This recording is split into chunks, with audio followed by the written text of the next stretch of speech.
की हम तीव्रता निकालना सीख रहे थे गाउस के नियम के आधार पर, और हमने अलग अलग एप्लीकेशन पढ़ी थी गाउस के नियम में, जिसमें हमने इम्पोर्टेंट रूप से सारी ही महत्वपूर्ण एग्जाम की दृष्टि से उसके लिए हमने मुख्यतया एक तो पढ़ा था कि एक अनंत रेखीय आवेशित तार होता है, उसके कारण कितना होता है।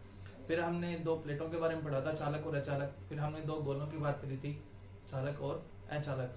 कल तक हमने अचालक गोले के बारे में पढ़ लिया था और एक मुख्य डिफरेंस पूछा गया था। तो जो लड़के पढ़ रहे हैं उनको तो अच्छे से समझ में आ ही रहा है। अब आगे चल लेते हैं। इसके बाद में जो अपना नेक्स्ट पॉइंट है वो रहेगा आवेशित चालक की सतह पर बल। अब हमें देखना है कि एक चालक है और वो आवेशित है, तो उसकी सतह पर बल कितना लगेगा। तो इसके बाद में देखिए एक तो ये पॉइंट है और इसके बाद में 2 पॉइंट और बचते हैं अपने। तो देखते हैं आज कितना होता है अपने से। तो सबसे फर्स्ट पॉइंट जो रहेगा ये आवेशित चालक की सतह पर बल कैसे ज्ञात किया जाएगा। तो सबसे पहले हम एक आवेशित चालक सतह लेते हैं, ठीक है, एक चालक सतह लेते हैं। अब आपको पता है सतह चालक है तो आवेश कहाँ वितरित होगा, ये सवाल भी पूछा गया था कल आपसे कि चालक पर आवेश जो होता है उसके पृष्ठ पर वितरित रहता है, जबकि अचालक में अंदर रहेगा।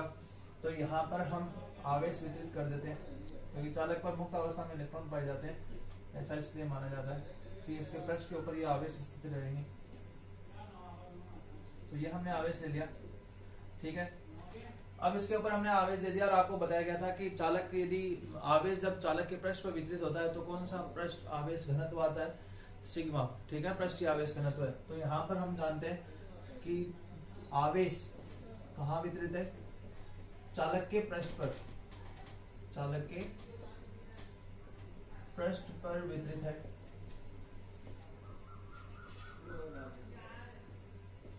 अतः पृष्ठीय आवेश घनत्व, पृष्ठीय आवेश घनत्व सिग्मा इज इक्वल टू क्या होगा, सिग्मा इज इक्वल टू जाएगा Q बटा S, ठीक है। और यदि अल्पांश की बात करेंगे तो क्या लिखेंगे dQ बटा ds। ये इतना तो आपको बता ही दिया कि यहाँ से जो पृष्ठ आवेश घनत्व होता है उसका मान कितना होता है, sigma is equal to Q upon S और dQ अपॉन ds होता है। अब इसके बाद में देखिए, अब इसमें हम क्या करते हैं, चालक के कारण हम निकाल चुके, एक चालक हमने प्लेट ली थी, उसके कारण हमने देखा था कि कितना उसके ऊपर विद्युत क्षेत्र की तीव्रता आती है। तो हम ये जो बल है वो ज्ञात करने का तरीका रहेगा वो हम विद्युत क्षेत्र से, देखो हमने फर्स्ट चैप्टर जब पढ़ा था तो सीधा सीधा वहां पे बताया गया था कि हम कूलाम बल निकालते हैं। कूलाम बल बराबर आपको बताया था F, ठीक है, कूलाम बल होता है F, पहुंच करना है। तो इसके बाद में पृष्ठीय आवेश घनत्व का मान तो आ गया ये सिग्मा। और हम देखे बात कर रहे थे कि बल की, जब चैप्टर फर्स्ट में हमने पढ़ा था तो कूलाम बल पढ़ा था, वहां पे F बराबर क्या आता है, हमने देखा था कि विद्युत क्षेत्र के साथ जब रिलेशन आता है तो हमने देखा था F इज इक्वल टू होता है Q नॉट E, बताया गया था आपको। ये आप देख सकते हैं कि विद्युत क्षेत्र की तीव्रता का फॉर्मूला होता है KQ अपॉन R स्क्वायर और इसका होता है KQ1 Q2 upon R square. तो हमने वहां पे इसकी बात कर ली थी, ठीक है। और यहीं पे हम ध्यान रखेंगे हमें निकालना क्या है, हमें बल निकालना है। और बल आएगा कहाँ से, आवेश की प्रेजेंस तो देख लेंगे, हमें चाहिए विद्युत क्षेत्र, और ये हम निकाल चुके कि विद्युत क्षेत्र की जो तीव्रता होती है हम जानते हैं। देखेंगे कि चालक प्लेट के कारण विद्युत क्षेत्र की जो तीव्रता आती है, विद्युत क्षेत्र का मान जो आता है E इक्वल टू कितना आया था। तो हम देखिए चालक और अचालक में हमने 2% पढ़े थे। एक में तो हमने पढ़ा था चालक में तो आता है सिग्मा अपॉन एप्सिलॉन नॉट, खाली कितना आता है मान, सिग्मा अपॉन एप्सिलॉन नॉट। जबकि अचालक होता है तब वहां पे लिया था सिग्मा अपॉन 2 एप्सिलॉन नॉट, शायद आपको याद होगा। और यदि आती है तो आप पीछे वाले पॉइंट्स में देखिए, पीछे वाले वीडियो में देखिए, या आपको जो काम करवाया है उसमें देखिए कि विद्युत क्षेत्र का मान चालक प्लेट के कारण कितना आता है। तो हमने देख लिया सिग्मा अपॉन एप्सिलॉन नॉट, ठीक है। अब देखिए मैं इस स्थिति को समझने के लिए क्या करता हूँ कि 2 पॉइंट्स लेते हैं अलग अलग। एक तो हमने यहाँ ले लेते हैं बाहर की तरफ, ये तो मैं मान लेता हूँ पॉइंट है P1, और एक इसके भीतर पॉइंट लेते हैं P2, और इसको हम क्या करते हैं अल्पांश में डिवाइड कर लेते हैं। एक मैं जैसे इसको इस टाइप से एक गोला बना लेता हूँ अल्पांश की तरह, ठीक है। ये हमने एक अल्पांश का गोला बना लिया यहाँ पे इस टाइप से। इसको मैं नाम दे देता हूँ A और B, ठीक है। और ये बचा हुआ पोर्शन है उसको मैं नाम दे देता हूँ C। तो आप देख सकते हो इसके हमने 2 हिस्से कर लिए, एक तो AB नाम दिया और दूसरा है ये बचा हुआ ACB। आई होप आपको क्लियर हो रहा होगा। अब देखिए इस A और B अल्पांश के कारण यदि विद्युत क्षेत्र की तीव्रता हम माने कि यहाँ से इस अल्पांश के कारण यदि विद्युत क्षेत्र निकल के आता है E1, यहाँ पे इसके निकटवर्ती सिरों के ऊपर अल्पांश AB, जिसका हम मान के चल रहे हैं कि इसका क्षेत्रफल है DS और इस पर आवेश जो वितरित है, क्योंकि टोटल पर आवेश हम बता रहे हैं क्यू है, तो इस अल्पांश पे कितना हो जाएगा, तो इस अल्पांश में हम आवेश मान लेते हैं कितना आवेश है डी क्यू। ठीक है, ये चार्ज जो बता रहे हैं यहाँ पे कितना आवेश है डी क्यू। तो आप देखिए यहाँ से अल्पांश ए और बी, इस पॉइंट पर विद्युत क्षेत्र का जो तीव्रता है वो तो मान लेते हैं E1, और बचे हुए पोर्शन के कारण कितना हो जाता है E2। ठीक है, तो ये इधर से इधर की तरफ हो जाएगा, दोनों ही अंदर से बाहर की ओर, यानी कि इसमें तो बाहर के बाहर है ही, और सीधा एक यहाँ से बचे हुए अल्पांश के कारण है E1। ठीक है, आई होप आपको क्लियर हो रहा होगा। अब देखिए मैं आपसे यदि पूछूं कि इस पॉइंट P1 पर विद्युत क्षेत्र की तीव्रता कितनी होगी और इस P2 पर कितनी होगी, तो हम ये देखते हैं, समझते हैं इसको। तो देखिए बिंदु P1 पर, P1 पर विद्युत क्षेत्र की तीव्रता का मान कितना होगा टोटल इस P1 पॉइंट पर देखें, तो आप देखिए कि ये अंदर से बाहर की ओर है, विद्युत क्षेत्र इस पूरे अल्पांश के कारण बाहर की ओर है लंबवत दिशा के अंदर, और ये इधर ही ये है सेम ही। तो देखिए इस P1 पॉइंट के ऊपर विद्युत क्षेत्र की तीव्रता का मान कितना होगा। मैंने बताया था कि जब सेम डायरेक्शन की बात होती है तब तो दोनों पॉइंट क्या हो जाएंगे, जुड़ जाएंगे, और अदरवाइज यदि आप अपोजिट डायरेक्शन में चलोगे तो क्या हो जाएगा, हट जाएगा। तो इस पोर्शन के कारण तो इस तरफ है, और साथ में इस अल्पांश के कारण, छोटे वाले हिस्से के कारण कितना है E2। तो हम देख सकते हैं कि टोटल विद्युत क्षेत्र की तीव्रता का मान कितना हो गया E1 प्लस E2। ठीक है, आप ये देख लीजिए कि E1 तो हमने माना इस ACB के कारण, और ये E2 जो क्षेत्र मान रहे हैं वो इस A और B अल्पांश के कारण है। तो आप देखिए कि बाहर की ओर इस P1 पॉइंट पर विद्युत क्षेत्र की तीव्रता का मान कितना हो जाएगा, ये E1 तो है ही बाहर की ओर, और दूसरा E2 इस अल्पांश के कारण, तो टोटल कितना हो गया E1 प्लस E2। इसी प्रकार से बात करें EP2 की, EP2 पॉइंट कहाँ है, ये तो आप देख सकते हो कि अंदर है। EP2 पॉइंट कहाँ है, EP2 पॉइंट है इसके अंदर की ओर। तो इस अंदर वाले हिस्से पे आप देखोगे तो आपको बताया था कि अंदर वाले हिस्से पर पहले विद्युत क्षेत्र की तीव्रता की बात करें तो कितनी है, आप देख सकते हो EP2 पर ये E1 तो है ही, जबकि E2 ऑलरेडी बाहर से बाहर की ओर है, तो इस अल्पांश को यदि अंदर की ओर लाएंगे तो क्या हो जाएगा E1 माइनस E2। इस विद्युत क्षेत्र को इसके अंदर की तरफ लाएं तो कितना हो जाएगा, इसकी डायरेक्शन हमें चेंज करनी पड़ेगी, जबकि इस आवेश के कारण तो ये है ही। ठीक है, तो यहाँ पर विद्युत क्षेत्र का मान कितना हो गया E1 माइनस E2। तो मैं इसको नंबर 1 दे रहा हूँ, यहाँ हम क्या करते हैं, इसको 1 नंबर, इसको 2, इसको 3 और इसको 4 दे देते हैं। ठीक है, अब मैंने बताया कि चालक प्लेट के कारण विद्युत क्षेत्र की तीव्रता जो होती है वो होती है E बराबर सिग्मा अपॉन एप्सिलॉन नॉट, और आपको बताया गया कि चालक पर आवेश होता है बाहर की ओर। तो इनमें से कौन से पॉइंट पर इसका मान जो होगा ये सही है, विद्युत क्षेत्र की तीव्रता का मान E बराबर सिग्मा अपॉन एप्सिलॉन नॉट कहाँ होगा। तो आप देखिए कि इस पृष्ठ के बाहर हमने निकाला था कि चालक पृष्ठ के कारण टोटल विद्युत क्षेत्र की जो तीव्रता होती है इस पर मान कितना आएगा, EP1 पे आ जाएगा ये मान। तो मैं यहाँ लिख सकता हूँ कि स्पष्ट है, आप देख सकते हो कि EP1 पर विद्युत क्षेत्र की तीव्रता चालक पृष्ठ के कारण होता है, तो ये तो मान बराबर है सिग्मा अपॉन एप्सिलॉन नॉट के। और यदि आपको पूछा जाए कि EP2 पर कितना होगा विद्युत क्षेत्र का मान, कितना मान होगा, तो आप देखिए इस EP2 के ऊपर विद्युत क्षेत्र की तीव्रता का मान कितना होगा 0, क्योंकि इसके अंदर कोई आवेश मौजूद नहीं है, इसलिए इस पर विद्युत क्षेत्र की तीव्रता का मान कितना हो गया 0। ये मान इस समीकरण 3 और 4 में रखिए और आंसर देखिए क्या आता आगे। तो आगे चलो, तो EP1 की जगह हम मान कितना रखेंगे सिग्मा अपॉन एप्सिलॉन नॉट। तो या पहले हम क्या करते हैं 4 में रख देते हैं, EP2 की जगह 0 रखेंगे, तो ये हो गया 0 बराबर E1 माइनस E2। ठीक है, तो यहाँ से इंप्लाइज करेंगे तो E1 का मान किसके बराबर आ गया E2 के। परिमाण की बात कर लो। ठीक है, तो E1 की वैल्यू, अब इसके बाद में देखिए यदि इसका परिमाण जो है हम इसे मान लेते हैं कि इसका परिमाण E1 का परिमाण E2 के बराबर आ जाएगा, दोनों की वैल्यू क्या होगी सेम, यहाँ से हमने रख दिया। अब ये मान यदि इसमें रखेंगे इस समीकरण 3 में तो क्या आने वाला है, तो EP1 की जगह तो मान रख देंगे कितना सिग्मा अपॉन एप्सिलॉन नॉट। तो मैंने रखा सिग्मा अपॉन एप्सिलॉन नॉट, ये तो कहां से लिया है समीकरण 4 से, बराबर E1 प्लस E2, E1 और E2 का मान बराबर है, तो मैं यहाँ पे ऐसे लिख सकता हूँ कि E1 प्लस E1। ठीक है, वैल्यू की बात कर रहा हूँ एक बार, तो यहाँ से बाद में डायरेक्शन को हम एक साथ ही शो कर देंगे। तो E1 प्लस E1 कितना हो गया 2E1 is equal to sigma upon epsilon naught आ जाएगा। अब यहाँ से विद्युत क्षेत्र का मान E1 इज इक्वल टू कितना आएगा सिग्मा अपॉन 2 एप्सिलॉन नॉट। ठीक है, यहाँ से 2 जो गुणा में था वो कहाँ चला जाएगा भाग में।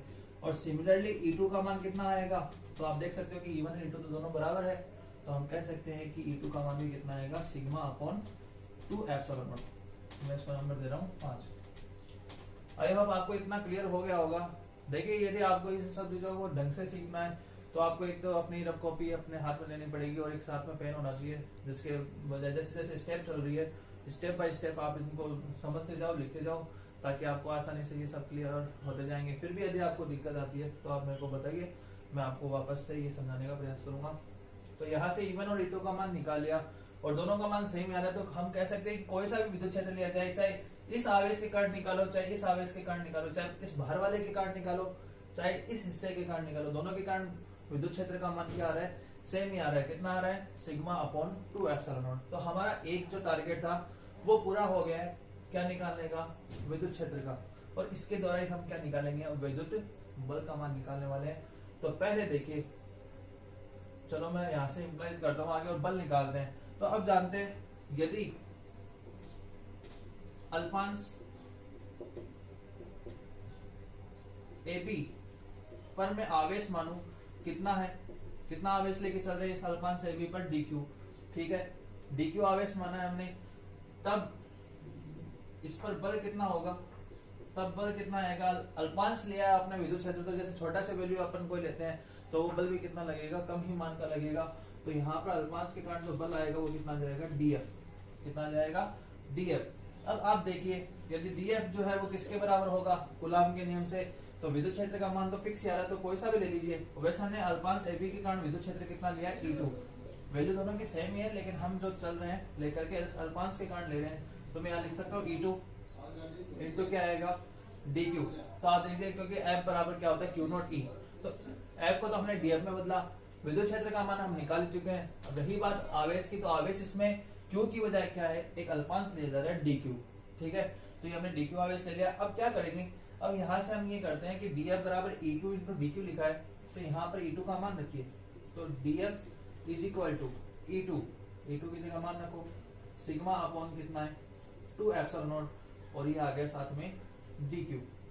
अब DQ का मान आप देख सकते हो समीकरण 1 से क्या आने वाला है, जैसे हमने लिखा सिग्मा बराबर होता है DQ अपॉन DS, देन हम यहाँ से DQ का मान निकालेंगे तो क्या आएगा, सिग्मा डॉट DS लिखा जा सकता है, यानी DS भाग में इधर आ जाएगा गुणा में, ठीक है। तो यहाँ पर हम DQ की जगह क्या लिख देंगे, सिग्मा डॉट DS। तो रखिए, अब सिग्मा डॉट DQ की जगह यदि सिग्मा डॉट DS लिखे तो सिग्मा का तो क्या हो जाएगा, स्क्वायर DS आ जाएगा, और अपॉन में क्या आएगा, ये स्क्वायर है, मैं इसको थोड़ा सा और ऊपर लिख देता हूँ, सिग्मा स्क्वायर DS अपॉन क्या आएगा, 2 एप्सिलॉन नॉट, ठीक है। तो ये मान आ रहा है इसका, और इसका एक और दूसरा मान भी आ सकता है, वो क्या आ सकता है, वो हम यहाँ पे मैं ऊपर लिख के दिखाता हूँ आपको, कुछ करना एक मिनट। अब इसके बाद में देखिए, यहाँ से DF बराबर ये आया, तो इसकी और दूसरी वैल्यू क्या आ सकती है, तो आप देखिए E बराबर होता है सिग्मा अपॉन एप्सिलॉन नॉट, यदि मैं इसको ही इंप्लाइज कर दूं तो सिग्मा बराबर क्या आएगा, E इंटू एप्सिलॉन नॉट आएगा कि नहीं आएगा, आ जाएगा। तो हम क्या करते हैं, इस सिग्मा की जगह आप एक वैल्यू और रख सकते हैं, क्या, एप्सिलॉन नॉट इंटू E, इसका आगे जाके बहुत यूज होने वाला है। तो आप देखिए, यहाँ से मैं लिख देता हूँ DF is equal to sigma square की जगह क्या लिखना है, एप्सिलॉन नॉट, और E का स्क्वायर हो जाएगा, सिग्मा स्क्वायर है इसलिए एप्सिलॉन नॉट का स्क्वायर आएगा, E स्क्वायर आएगा, बस इसका तो हो गया सिग्मा स्क्वायर, और साथ में क्या है, DS और बटा 2, तो 1/2 एप्सिलॉन नॉट नीचे हो रहा है, ठीक है। तो इस एप्सिलॉन नॉट से एप्सिलॉन नॉट कटेगा, तो इसलिए मैं क्या करता हूँ, एक ही लिख देता हूँ यहाँ पे, ठीक है। तो अपने पास आंसर आएगा 1/2 epsilon not E square DS, और एक आ रहा है ये। तो ये अल्पांश के कारण आया, यदि टोटल निकालना तो आप क्या कर दोगे, इसका समाकलन। तो देखिए, मैं टोटल निकालने के लिए यहाँ पे समाकलन कर देता हूँ, F का समाकलन हो जाता है DF, है ना, तो DF का समाकलन क्या हो जाएगा, F, तो ये वैल्यू समाकलन में लिख दीजिए। तो आपके पास जो आंसर आएगा इसका टोटल, वो क्या आएगा, sigma square upon 2 epsilon not DS, और क्या आ रहा है, और आप ऐसे लिख सकते हो समाकलन में 1/2 epsilon not E square DS, ठीक है। और DS का समाकलन तो आप जानते हो क्या होता है, S हो जाएगा।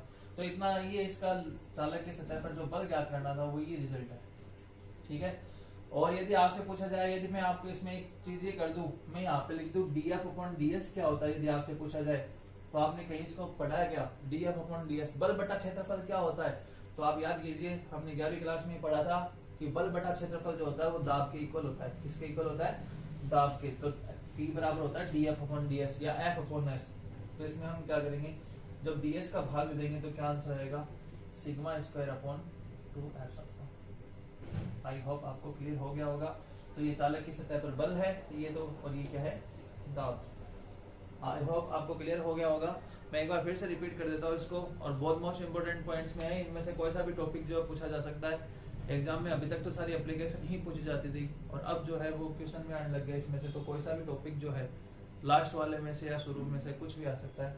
तो देखिए, आवेशित चालक की सतह पर बल ज्ञात करना चाहते हैं, इसलिए हमने एक चालक परत ली जिस पर हमने आवेश वितरित किया। अंदर आवेश हो नहीं सकता क्योंकि चालक है, आवेश उसकी सतह पर वितरित रहेगा। इसके लिए हमने क्या किया, दो हिस्से मान लिए, इसके दो पॉइंट हमने इसको डिवाइड किया। एक तो बाहर वाला पॉइंट ले लेते हैं P2, और एक ये हमने P2 और एक पॉइंट ले लिया P1, ठीक है, दो पॉइंट ले लिए, और इसको हमने अल्पांश में डिवाइड कर लिया छोटे से हिस्से में। तो इस चालक के एक तो हमने अल्पांश ले लिया A B वाला ये, और एक ये पूरा पोर्शन C वाला, ठीक है। तो हम देखते हैं कि इसके आवेश के कारण विद्युत क्षेत्र की तीव्रता भी इधर ही होगी, इसके कारण भी इधर ही होगी। तो इसकी तरफ से तो हम मान लेते हैं E1 है, और इसके कारण मान लेते हैं E2, ठीक है। तो आप बता सकते हैं सिंपल सा कि इस P1 पॉइंट पर विद्युत क्षेत्र कितना होगा टोटल, वो तो हो जाएगा E1 प्लस E2, दोनों जुड़ जाएंगे। और इस P2 पे कितना होगा, तो ये तो E1 है ही, लेकिन इसका हमने विपरीत घटक लेना है, तो E1 माइनस क्या आएगा, E2। ये हम अपनी मन मर्जी से नहीं ले पा रहे, इसमें ऑटोमेटिक ऐसा सिस्टम बन रहा है कि ये तो आवेश बाहर की ओर है ही सतह, इसको हमें विपरीत दिशा में लाना है कि टोटल विद्युत क्षेत्र एक दूसरे का कितना लग रहा है। तो हमने देखा कि E1 माइनस E2। अब आप बता सकते हैं कि चालक के पृष्ठ के बाहर तो विद्युत क्षेत्र की तीव्रता का मान होता है सिग्मा अपॉन एप्सिलॉन नॉट, और उसके ऊपर कितना होगा अंदर की ओर, वो होता है 0। तो हमने यहाँ पे लिख दिया, दोनों में हमने वैल्यू पुट करी, यहाँ से E1 और E2 का मान निकाला, तो दोनों की वैल्यू सेम आती है, सिग्मा अपॉन 2 एप्सिलॉन नॉट। इसके बाद में हमें क्या करना है, हमारा जो मेन टारगेट था वो विद्युत क्षेत्र निकालना था, जिससे हम विद्युत बल का घटक निकाल सके। तो हमने देखा ये अल्पांश लिया AB, जिस पर आवेश है dq, क्षेत्रफल अल्पांश इसका ds है, तो यहाँ से इस पर बल कितना हो जाएगा, तो ये हमने कूलम्ब बल का फॉर्मूला यूज करते हुए F इक्वल टू होता है Q0 E। यदि आप dF निकालोगे तो अल्पांश आवेश जो है वो है dq डॉट E आ जाएगा, तो हमने लिख दिया E डॉट dq। और आप देख सकते हैं इस अल्पांश AB के कारण निकाले तो इसके कारण विद्युत क्षेत्र का मान हमने कितना लिया है, E2, तो E2 इंटू dq। E2 का मान रखिए, दोनों का मान सेम ही, यहाँ पे वैल्यू रखेंगे, तो टोटल ये अल्पांश बल आ रहा है, और कुल बल निकालना हो तो आप क्या कर देंगे, समाकलन। और एक हमने बस खाली इतना सा चेंज किया है कि सिग्मा की जगह आप और क्या रख सकते हो। तो आप देखा कि चालक पर जो विद्युत क्षेत्र की तीव्रता होती है उसका मान होता है ये, तो यहाँ से सिग्मा बराबर आ जाएगा E एप्सिलॉन नॉट या एप्सिलॉन नॉट E। ये मान इसमें रखिए, आपके पास रिजल्ट आ जाएगा। और यदि इसमें क्षेत्रफल का भाग दिया जाए तो क्या निकल के आएगा, बल आएगा। आई होप आपको क्लियर हो गया होगा। तो अच्छे से आप इसको रिपीट करना है। आपको रिपीट करने का एक ही तरीका है, इसको पेन कॉपी लेकर के आप साथ साथ एक बार इसको प्रोसीजर को अपनाएं, फिर सॉल्व कीजिए, फिर समझ में आ जाएगा, ठीक है। अब देखिए अपना नेक्स्ट पॉइंट जो है वो है विद्युत क्षेत्र के एकांक आयतन में ऊर्जा कितनी होती है, कैसे हम निकालेंगे। तो देखिए हमने देखा अभी चालक की सतह ली थी हमने, तो उसके ऊपर जो बल है वो बाहर की ओर लग रहा था, अब हमने मान निकाला था। तो आप देखिए क्या होता है कि जब इसके चालक की सतह पर आप आवेश दोगे, ठीक है, तो उसके आकार में क्या होती जाएगी, वृद्धि होती जाएगी। ये हमने एक चालक लिया है जिसकी रेडियस आप मान लीजिए कितनी है, R। तो जैसे इसको आप आवेश देते जाओगे तो आवेश देने से क्या होगा, इसके आकार में कंटिन्यूअसली वृद्धि होती जाएगी। तो इस वृद्धि के विरुद्ध, ठीक है, इस वृद्धि का, ये वृद्धि को हम रोकना चाहते हैं, और इस वृद्धि के विरुद्ध हमें क्या करना पड़ेगा, कुछ विद्युत क्षेत्र के प्रति, क्योंकि आवेश इसके ऊपर मौजूद रहेगा। तो आवेश जब मौजूद रहेगा तो इसके आकार में जब आप आवेश कंटिन्यूअसली इसमें देते जा रहे हो, जैसे मान लीजिए पहले से आवेश इसके ऊपर था, अब इसके अंदर और आप आवेश की मात्रा में यदि वृद्धि करते जा रहे हो, तो बल तो पहले से लग रहा था भाई, जैसे आवेश लगाया जाता हमने देखा कि बल का जो मान आया था अभी कितना आया था, F इक्वल टू हमने देखा सिग्मा स्क्वायर अपॉन क्या आया था, दाब के रूप में हमने देख लिया था कि दाब कितना आया था, सिग्मा स्क्वायर अपॉन में लिख देता हूं यहाँ पे एप्सिलॉन नॉट आया था, ठीक है। तो यहाँ से हम देख सकते हैं कितना आया था, sigma square upon 2 epsilon naught.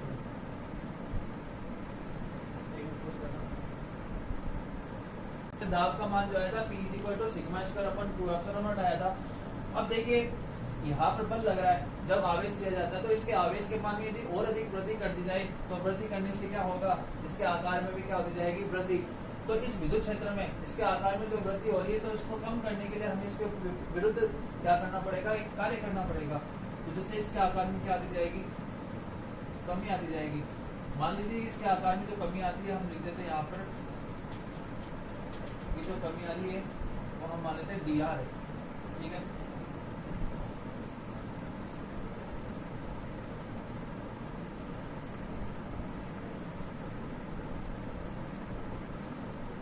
और ये टोटल रेडियस तो इसकी हम मान लेते हैं। तो इसके ऊपर हमने दाब देखा ये है, तो बताइए इसके ऊपर बल कितना लगेगा जब आप इसके ऊपर आवेश के मान वृद्धि करोगे। तो आप देखिए हमने लिखा था कि दाब बराबर होता है, क्या होता है, बल बटा क्षेत्रफल, F बटा S लिख दीजिए। यहाँ पे आपने सरफेस एरिया S मान के कर रहे हो, और यदि A मानते हैं तो A भी लिख सकते हैं। तो F यहाँ से बल का मान कितना आएगा, P डॉट S आ जाएगा, या P डॉट A, ठीक है, एरिया। अब दाब का मान तो है अपने पास ये sigma square upon 2 epsilon naught, और साथ में S क्या है, S इसका क्षेत्रफल है। तो मैं एक काम करता हूँ, पहले आपको इसका इतना ही लिख दे वैल्यू, मान लीजिए कि एक बार मैंने लिखा P, ठीक है, और S कितना होगा इस गोले का क्षेत्रफल। जब इसको आवेश दिया जाता है तो उसके ऊपर विद्युत क्षेत्र का जनरेशन होगा, आवेश के कारण कितना बल लगेगा। तो आप बता सकते हैं कि P डॉट S और S क्या है, 4 पाई R स्क्वायर, गोले का क्षेत्रफल। मैं इसको नंबर देता हूँ 1। तो ये अपने पास आ गया किसका मान, बल का, ठीक है। अब क्या होगा, आपको बताया गया कि इसके आकार में जब वृद्धि होगी तो इस विद्युत क्षेत्र के विरुद्ध हमें कार्य करना पड़ेगा। तो मान लीजिए कि इसको dr दूरी से विस्थापित करने में, dr दूरी से, या फिर हम ऐसे बोले कि dr संपीड़ित करने के लिए, dr दूरी से संपीड़ित करने के लिए, संपीड़ित करने के लिए, यानी इसको dr दूरी से यदि आप दबाएंगे तो कितना कार्य होगा करने के लिए, विद्युत क्षेत्र के विरुद्ध क्या क्या कार्य, विद्युत क्षेत्र के विरुद्ध कार्य कितना होगा, तो हो जाएगा dw। अब कार्य बराबर तो आप जानते हो क्या होता है, बल इंटू विस्थापन, ठीक है। तो हमने कितना विस्थापन किया है, इसको dr दूरी से संपीड़ित किया है। तो आप देख सकते हो कि बल तो लग रहा है इसके ऊपर F, पढ़ा ना हमने सूत्र कि कार्य बराबर क्या होता है, बल इंटू विस्थापन। तो बल तो है F, और कितनी दूरी विस्थापित कर रहे हो, dr, तो F डॉट dr।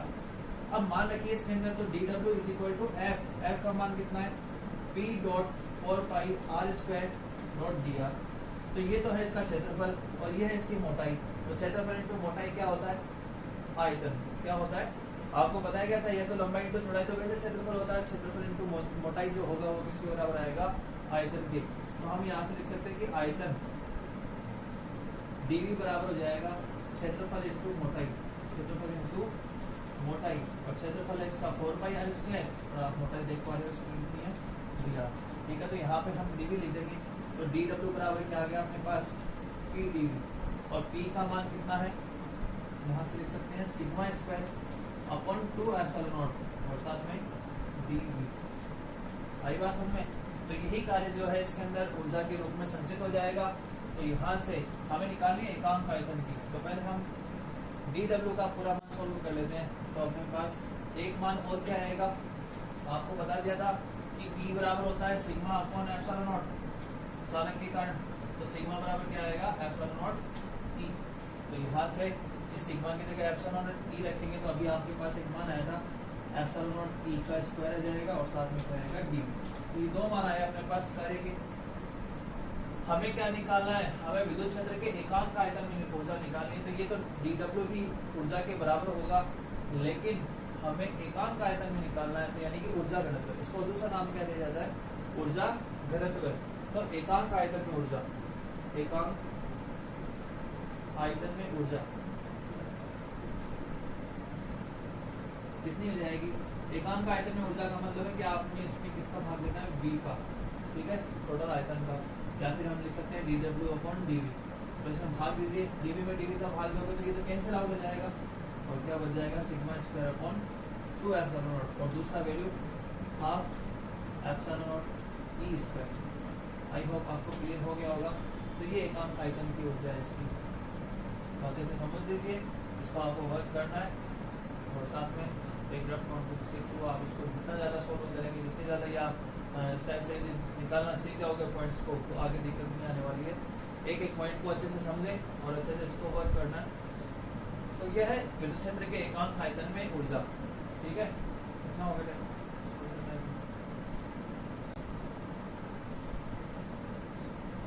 ठीक है। तो आज के लिए इतना ही, थैंक यू, धन्यवाद। और अच्छे से इसको पढ़ें, और यदि आप इन टॉपिक को सोल्व करना सीख जाओगे एक एक डेरिवेशन यदि समझ में आने लग गया तो फिर आपको फिजिक्स में कोई दिक्कत नहीं आने वाली और अच्छे से अच्छा आप नंबर प्राप्त कर सकते हैं।